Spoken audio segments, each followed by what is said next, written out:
ایک شخص کاروباری بزنس مین لاس ہو گیا، بینکرپٹ ہو گیا، قرضہ اتنا، مصیبت، مشکلات، سمجھ میں کچھ نہیں آتا کیا کروں. ایک دم خیال آیا، کہیں دیکھا تھا کہ امام رضا کی زیارت پہ جاؤ تو مشکلات حل ہو جاتی. کہتا مجھے امام رضا کی زیارت پہ جانا، تو پیسے ہیں نہیں، پیسے نہیں ہے، مگر کیسے جاؤں میں؟ مگر میں نے سنا ہے کہ جاؤں گا تو مشکل حل ہو سکتی ہے. خیر بیوی نے کہیں سے پیسے ویسے، بیچاری نے کہیں سے قرض لے کے جمع لے کے اس کو پیسے دیے، اتنے پیسے دیے کہ جائے مشہد، واپس آئے اور زیارت کرے. خیر گیا، زیارت پہ گیا، زیارت کی، دعائیں کی، سب کچھ کیا، دل اپنا تھوڑا ہلکا لے کے واپس آ رہا تھا. جہاں اس نے جوتے اپنے دیے ہوئے تھے، جیسے ہی وہ اس کے لیے جو جوتوں کے رکھنے کا نمبر ہوتا ہے اس کو نکالنے لگا تو دیکھا کہ جیب میں پیسے نہیں ہیں. جو تھوڑے بہت پیسے بیچارے کے پاس تھے واپس آنے پیسے نہیں ہیں. تو عجیب سا ہو گیا. امام کی رضا نے کہا مولا میں تو آپ سے اپنی مشکل حل کروانے آیا تھا، الٹا جو میرے پاس پیسے قرضے کے میں لے کر آیا تھا تو وہ بھی میرے پاس نہیں ہے، کہاں جاؤں؟ اسی اسنا، اسی عالم میں میں یوں چل رہا تھا تو اچانک سے پاؤں ٹکرایا ایک سکے پہ، سکہ ملا، اٹھا لیا.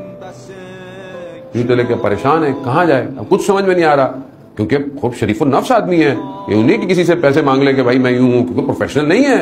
اب اسے ایک دم خیال آیا کہ ٹیلی فون بوتھ ہوتے ہیں جیسے ملکوں میں ہوتے ہیں، آپ نے حرم کے باہر لگے ہوئے ہیں، تو سکہ، اس سے بولا کہ میں ایک سکہ ڈالتا ہوں، ایک رینڈم نمبر ملاتا ہوں اور اس شخص سے اپنی مشکل بیان کرتا ہوں. نہ میں اس کو جانتا ہوں نہ وہ مجھے جانتا ہے. اگر امام رضا نے مدد کی تو وہ میری مدد کر لے گا، میری عزت بھی بچ جائے گی، میری آبرو بھی بچ جائے گی. اب اس نے یہ کیا، ایک ایسے ہی رینڈم نمبر مشہد کا ملا دیا. سامنے والے نے فون اٹھایا، بولا کیا ہے؟ کہا کہ ایسا ایسا ہے کہ میں کوئی مانگنے والا نہیں ہوں، لیکن میری مشکل ہے، مجھے کھانے کے پیسے، مجھے واپسی کا کرایہ چاہیے. اس نے بولا تم کہاں کھڑے ہوئے ہو؟ کہا کہ میں فلانی جگہ کھڑا ہوں. کہہ رہا بس وہیں کھڑے رہنا، میں آتا. کہتا تھوڑی دیر گزری، 10-15 منٹ گزرے، دیکھا کہ ایک بڑی اچھی گاڑی آئی اور ایک شخص نکلا. کہا کہ آپ ہیں؟ کہتا آئیے. میں سمجھ گیا کہ اس شخص نے یہ گاڑی بھجوائی ہے. میں اس کے ساتھ بیٹھا. کہا کہ میں کاروباری آدمی تھا، میرے کاروبار میں نقصان ہو گیا. کہا کتنا نقصان ہو؟ اس زمانے کے حساب سے اس نے 200 ملین تومان بتایا. آج کل تو ظاہر اتنا نہیں ہے، لیکن اس زمانے کے حساب سے بہت بڑی قیمت تھی. اس نے بولا اچھا. اس نے چیک بک نکالی، اس نے 200 ملین لکھے، سائن کر دیا. کہا یہ کیا؟ کہا تمہیں اور کتنے پیسے چاہیے جس سے تم اپنا دوبارہ کاروبار شروع کر سکو؟ 60-70 ملین. اگر ایک اور چیک نکالا، 60-70 ملین سائن کیا تھا. اب اس کی سمجھ میں نہیں آیا کہ میں کرایہ لینے آیا تھا، چائے لینے آیا تھا، یہ شخص کون ہے؟ تو اب یہ پریشان ہے. تو بولا تم یہ سوچ رہے ہو کہ میں تمہاری مدد کیوں کر رہا ہوں؟ میں تمہیں جانتا بھی نہیں. وہ کہا یہ میں نے تمہیں لون دیا ہے، مگر تمہاری مرضی ہے، اگر تم مجھے واپس کر سکو تو کر دینا، نہ کر سکو تو بھی مشکل.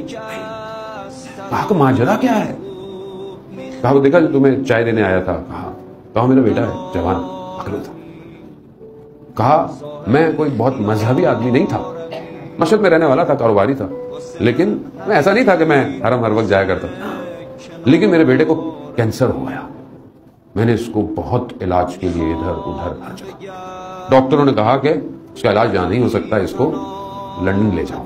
میرے پاس پیسہ تھا، میں چلا گیا. وہاں پر بھی اس کے ٹیسٹ تھے. انہوں نے بولا کہ کچھ ٹیسٹ ہوں گے، اگر تو وہ ٹیسٹ پازیٹیو ہوئے تو ہم آپریٹ کر سکتے ہیں، ورنہ شاید ہم اس کو آپریٹ بھی نہیں کر سکتے. کہا کہ بس تم تو آؤ. کچھ ٹیسٹ آئے، کچھ ٹیسٹ میں وہ چیزیں آئیں تو بولا ٹھیک ہے. ایک ٹیسٹ باقی رہ گیا تھا اور میں اس کا انتظار کر رہا تھا. ایسے میں وہاں پر ایک کام کرنے والا تھا، وہ مسلم تھا. اس نے بولا کہ جاؤ دعا کرو، جو کر سکتے ہو کرو، اگر تو یہ ٹیسٹ آیا صحیح تو علاج ہوگا، ورنہ اپنے بیٹے کو ایسے ہی لے جاؤ. اور میری پوری کائنات میرا بیٹا تھا. کہا کہ میں مذہبی آدمی نہیں تھا، مجھے ایک دم امام رضا کا خیال آیا کہ یا امام رضا، یقیناً میں آپ کے شہر میں رہتا ہوں لیکن میں آپ کا اچھا ظاہر نہیں ہوں، لیکن میرا ہاتھ خالی ہے، امام رضا مدد کیجیے. تھوڑی دیر بعد وہ شخص دوڑتا ہوا آیا. کہا کہ رپورٹیں تو بالکل عجیب سی آ رہی ہیں. کیوں؟ کہا کہ بیماری کا نشان نہیں ہے، نظر نہیں آ رہی بیماری. کہا کہ دوبارہ سارے ٹیسٹ جو پہلے پازیٹیو آئے تھے وہ دوبارہ کرائے. کہا کہ سب نیگیٹو آنا شروع ہو گئے. وہ ڈاکٹر پریشان ہو گئے کہ یہ کیا کیا، ایسا پاسبل نہیں ہے پہلے بار. تو میں سمجھ گیا اس وقت جب میں نے امام رضا سے کہا تھا مولا میرے بیٹے کو شفا کر دے، میں آپ کے ایک زائر کو اتنا دوں گا کہ اس کی زندگی پر کر دوں گا. کہا اس دن سے جب میں واپس آیا، میں اپنے آفس میں بیٹھ کر صرف انتظار کرتا تھا کہ وہ ایک زائر کب آئے گا. میں حرم گیا، گلیوں میں ڈھونڈتا تھا کہ وہ ایک زائر. آج صبح جب تم نے مجھے فون کیا میں سمجھ گیا امام رضا نے اس زائر کو مجھے بھیج دیا.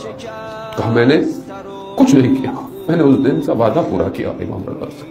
کیا ہے وہ ہمارا